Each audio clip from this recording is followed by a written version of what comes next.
সাইফ মুস্তাফিজ, আপনি বলেন যে অর্থাৎ এই যে গণঅভ্যুত্থানটা হয়ে গেল তারই প্রেক্ষাপটে অর্থাৎ 16ই ডিসেম্বর কিন্তু আজকে আপনি জানেন যে আগামীকালকে মহান আমাদের বিজয় দিবস, যেখানে 30 লক্ষ শহীদের রক্তের বিনিময়ে অর্জিত যে স্বাধীনতা, যার ভিত্তি জাতিরাষ্ট্রের ভিত্তি প্রতিষ্ঠিত হয়েছিল 16 ডিসেম্বর 1971। এই বিষয়টাকে আপনারা তরুণ সমাজ কীভাবে দেখেন? অন্যদিকে শামসুজ্জামান দুদু যে প্রসঙ্গগুলো তুললেন যে ধারাবাহিকতায় মানুষের ভোট দেওয়ার আকাঙ্ক্ষা, গণতন্ত্রের আকাঙ্ক্ষা, রক্তের ঋণ ছিল 1971 সালে মুক্তিযুদ্ধ, সেই জায়গাগুলোকে আপনারা কীভাবে মেলাবেন, যেহেতু কোনো রোড ম্যাপ কোনো কিছু নেই? দুটি প্রশ্ন আপনার কাছে। আচ্ছা, প্রথমেই আমি প্রদেশবাসীকে আসলে অভিনন্দন জানাতে চাই। আমাদের কিছুক্ষণ পরে রাত পহলেই আসলে আমাদের বিজয় দিবস আসছে এবং আমাদের উপস্থিত যারা আছেন তারা অত্যন্ত বিজ্ঞ এবং আমাদের অনুপ্রেরণা জুগিয়েছেন আজকের এই সময়ে আসতে। তো আমাদের কাছে বিজয় দিবসটা অত্যন্ত গুরুত্বপূর্ণ। আমরা 21-এর চেতনাকে আসলে মনে প্রাণে আসলে ধারণ করি।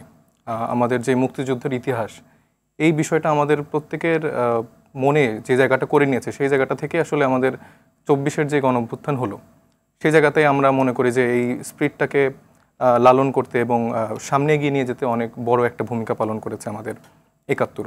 এবং আমরা এই 24 এবং 71-এর মধ্যে একটা ব্রিজিং করতে চাই, কারণ এই মাঝের যে সময়টা, সেই সময়টা আসলে আমরা সার্বিকভাবে সবাই মিলেই আসলে ব্যর্থ বলা যায় আসলে। তো সেই জায়গাটা থেকে আমার মনে হয় যে 71-এর যে স্পিরিটটা ছিল, সেটাকে কোনো না কোনোভাবে আমাদের 24-এ সাথে ব্রিজিং করে আমাদের নতুন বাংলাদেশ আর কি গড়ার মানে দিকে আর কি আগাতে হবে। এবং নির্বাচনের ব্যাপারে আসলে সেটি কেমন যে একটা ব্রিজ করতে চান আপনারা, মেলবন্ধন কিভাবে সেটি করবেন? আমাদের যারা সিনিয়ররা আছেন, যারা 71-এর সময় আসলে সেই জায়গাটা ভূমিকাটা পালন করেছেন, তাদেরকে নিয়ে আমরা নতুন বাংলাদেশ গড়তে চাই। এবং সেই সময়ের যেই জায়গাগুলো ছিল, সেই ক্ষেত্রগুলো সবগুলোকে সম্মিলিতভাবে আমরা একসাথে করে 24-এর সাথে মিলিয়ে আমরা কাজগুলো এগিয়ে নিয়ে যেতে চাই। আপনার আমি আরেকটা প্রশ্ন করি যে 71 অর্থাৎ যেটি 14ই ডিসেম্বর ছিল, বুদ্ধিজীবীদের নিধন করা হয়েছিল, হত্যা করা হয়েছিল, সব কিছু মিলে অর্থাৎ অনেকে বলবার চেষ্টা করেছেন যে ধরনের আপনারা 24-এ গণঅভ্যুত্থান করেছেন, যে ধরনের স্পিরিট বা থাকার কথা ছিল এবারের অর্থাৎ বিজয় দিবসে, সেই বিষয়টি কি আপনি মনে করছেন বিরাজমান আছে? জি, আমার তো মনে হয় যে মানে এত বর্ণিলভাবে আসলে এবারকার বিজয় দিবসটা পালন হতে যাচ্ছে। আপনি যদি লাস্ট 17 বছর দেখেন, সেই এক কেন্দ্রিক কিছু ঘটনাবলী নিয়ে আসলে বিজয়টা আসলে উদযাপন হয়েছে এবং কিছু ব্যক্তিকে কেন্দ্র করে আমাদের পুরো ইতিহাসটাই আসলে বদলে ফেলার চেষ্টা করা হয়েছে। কিন্তু এবারের বিজয় দিবসটা আমি দেখতে পাচ্ছি সকল ধর্ম, বর্ণ, মত নির্বিশেষে সবাই সবার মতো করে আসলে উদযাপন করছে এবং এটাই আমার মনে হয় যে আসলে নতুন বাংলাদেশের সফলতা।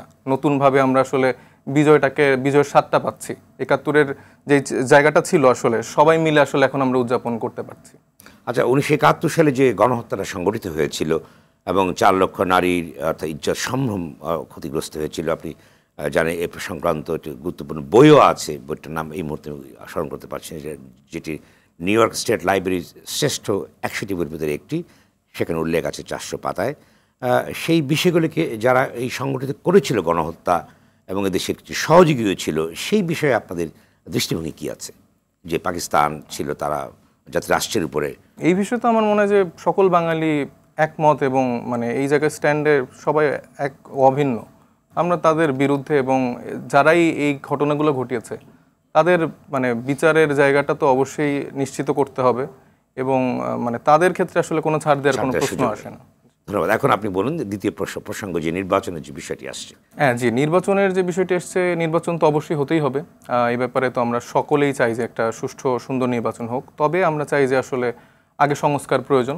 আমাদের আসলে এত মানুষ যে শহীদ হয়েছেন এবং এত মানুষ আহত হয়েছেন, এই মানুষগুলো তো আসলে শুধুমাত্র নির্বাচনের জন্য আসলে এই আত্মত্যাগটা করেনি। আসলে তারা চেয়েছে একটা নতুন বাংলাদেশ গড়তে, সিস্টেমের একটা চেঞ্জ আনতে। তবে এখনই যদি আসলে নির্বাচন হয়ে যায়, আমার মনে হয় যে পুরানো মোড়কে নতুন কিছু মানুষের যোগ দেয়া। তো সেই জায়গা থেকে আমার মনে হয় যে আমাদের বর্তমানে যে দলগুলো রয়েছেন তারাও সেই ব্যাপারে আসলে একটা ভূমিকা রাখবেন এবং জনগণের পালসটা বুঝে আমার মনে হয় যে একসাথে মিলে কাজটা করতে হবে।